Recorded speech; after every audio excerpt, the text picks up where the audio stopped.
যে অতীতের বোঝা বাড়াবি তাকে অতীতেই রাখো, আর যে অতীত ভোলাতে পারবি তাকে ভবিষ্যতে রাখো। মিথ্যে আশা দিয়ে কাউকে অপেক্ষায় না রেখে সত্যিটা বলে দূরে রাখাই ভালো, কারণ অপেক্ষার ক্ষত কখনোই শুকায় না। প্রচুর পরিবার দেখি যাদের পুত্র সন্তান নেই, মেয়েরা সবাই বিয়ে করে যার যার শ্বশুর বাড়ি চলে গেছে। এই বাবা মায়েদের জন্য আমাদের কষ্ট হয় না, শুধু ছেলের বাবা মা একা থাকলে কষ্টে সবাই ভেঙে পড়ে। এই বিষয়টা আমাকে খুব ভাবায়। যারা যেতে চায় তাদের যেতে দিন, প্রয়োজনে ধাক্কা দিয়ে পাঠান, তবুও কাউকে জোর করে আটকে রাখবেন না। সাফল্য কেবল তাদের কাছেই আসে যারা ঘুম ত্যাগ করতে পারে, তাই তারা স্বপ্নের জন্য কাজ করতে পারে। তাই ভাগ্য নয়, কর্মে বিশ্বাস করুন।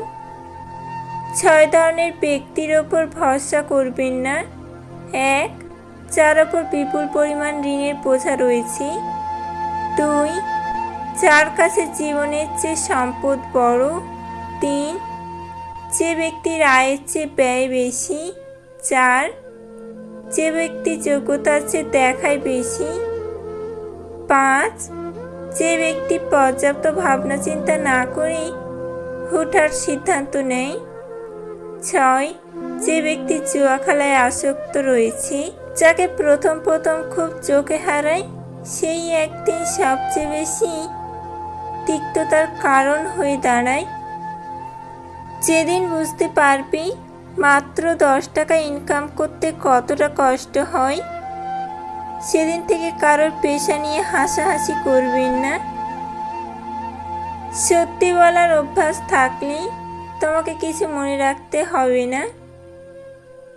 সবচেয়ে খারাপ একাকিত্ব হচ্ছে নিজেকে ভালো না লাগা।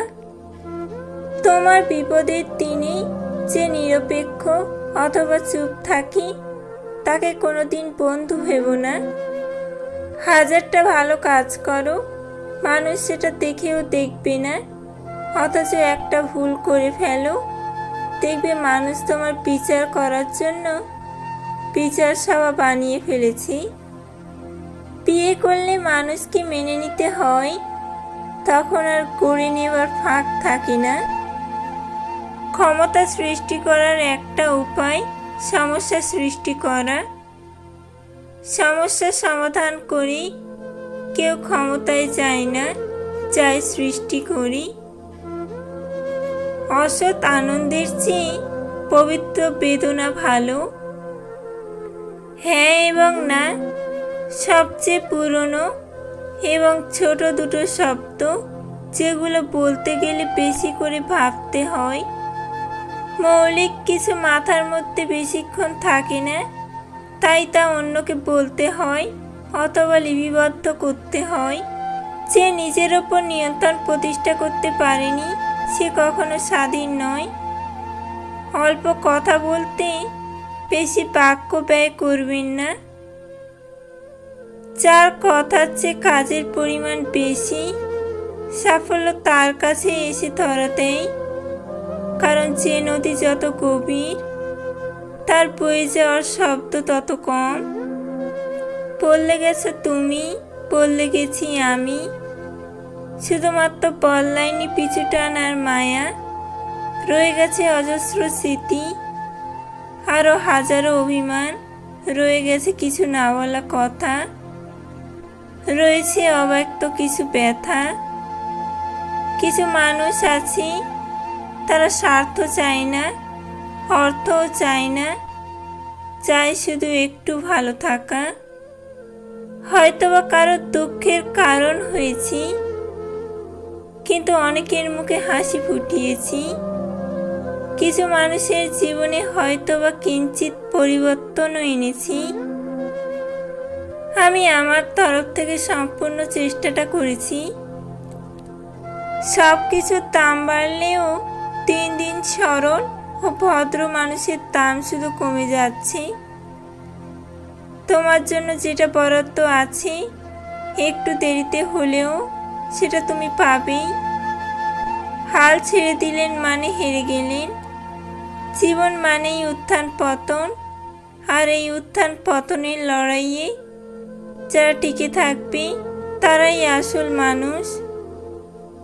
একজন পুরুষ তখনই ভাগ্যবান যখন তার পাশে ভরসা করার মতো একজন সৎ নারী থাকে। জীবনটা আরো সুন্দর হতো যদি সময়ের আগে মানুষকে চেনা যেত। সুন্দর চেহারাও একদিন বৃদ্ধ হবে, কিন্তু সুন্দর ব্যবহার কখনো বৃদ্ধ হবে না। আপনি যত মানিয়ে নেবেন মানুষ আপনাকে ততই চাপিয়ে দেবে। নাটক করে ভালো সাজা চাই, কিন্তু খুব বেশি দিনের জন্য নয়। মুখোশ একদিন ঠিকই খুলে যায়, অপেক্ষা শুধু সময়ের। অর্থশূন্য মানুষের জীবন হলো ফুটবলের মতো, সুযোগ পেলেই সবাই লাথি মারে। মুখ দেখে নয়, ব্যবহার দেখে মানুষ চিনুন, কারণ চিনি আর লবণ দেখতে এক হলেও স্বাদ কিন্তু আলাদা। জীবনে কাউকে পাওয়ার পরও যদি আরো ভালো কাউকে পাওয়ার আশা করো, তাহলে দেখবে জীবন থেকে সবচেয়ে মূল্যবান কাউকে তুমি হারিয়ে ফেলেছো। পুরুষ পাওয়ার জন্য হয় উদাসী, পেয়ে গেলে করে রাখে দাসী। এমন একটা ভালোবাসার সম্পর্ক হোক যা দেহের সাথে নয় বরং আত্মার সাথে হবে। দুঃখ হচ্ছে, কষ্ট পেয়েছি, তবুও ভালো কিছু মানুষকে তো চেনা হয়ে গেল।